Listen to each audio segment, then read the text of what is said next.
So, an important part of doing a river survey is your field sketch. Ellen talked about in the last video about why it's really important to have that. It's great to be able to look back at your field sketch and know exactly what you were looking at the time you were doing the survey. And that can do a lot more than pictures, because the act of drawing things is committing it to memory. So it'll help you get a better understanding of the site. So, the important things that you want to do in your field sketch are, first of all, do a plan view, which is as if you're looking at it from a map of the whole river reach. So I'm going to start out by drawing this bar that we're standing on and the river bank on the other side, all the way to back behind us. Obviously it's not going to be perfect on the first try. This little lobe I'm making right here is where the tributary comes in, so I'm going to draw a little sketch of that.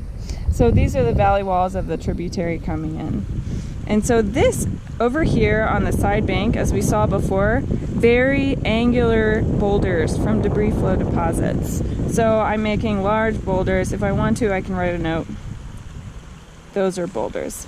On the bar that we're standing on right now, it's mostly cobbles and some boulders, so and they're all very rounded, which means they've been transported and eroded, weathered, by the river. So I'm going to draw those cobbles. Those look like boulders, whoops. And just to remember, I'm going to write myself a note. Cobbles on a bar. All right, so looking at this, you might not know the general flow direction, so it's important to have a flow arrow. And then a relative understanding of which way is north. So right now we're in the Pooter. The Pooter's coming out of the mountains, which is west. So north would be this way.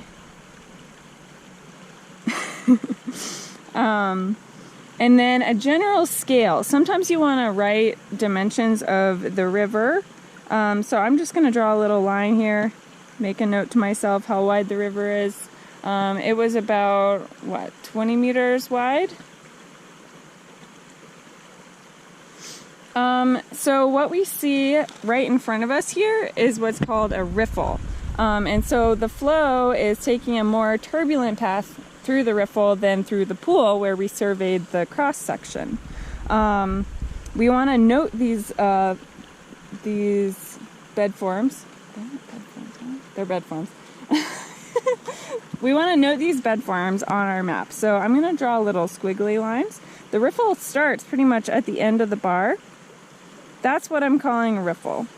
In the pool that we measured our cross-section through, I'm going to mark our cross-section because that's important. This is where we measured our cross-section. This pool is over on the side by where the tributary comes in. I'm going to write a note. Okay. What's also important is to note some vegetation. So over here we have willows. And then over on the other side, we've got some pine trees. So these are trees. Trees.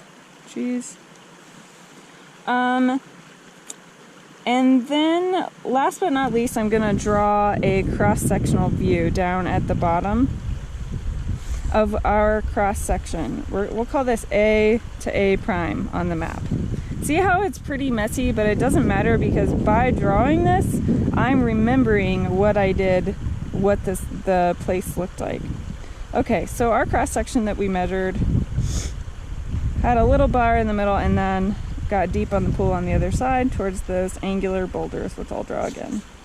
Label the cross-section, and so we know here, cobble bar, and that's my cross-sectional view.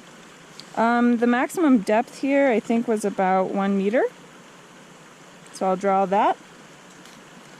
And I have a few things labeled for a scale, but I'll just draw a general scale here of about I'm basing this off of the cross section being about 20 meters.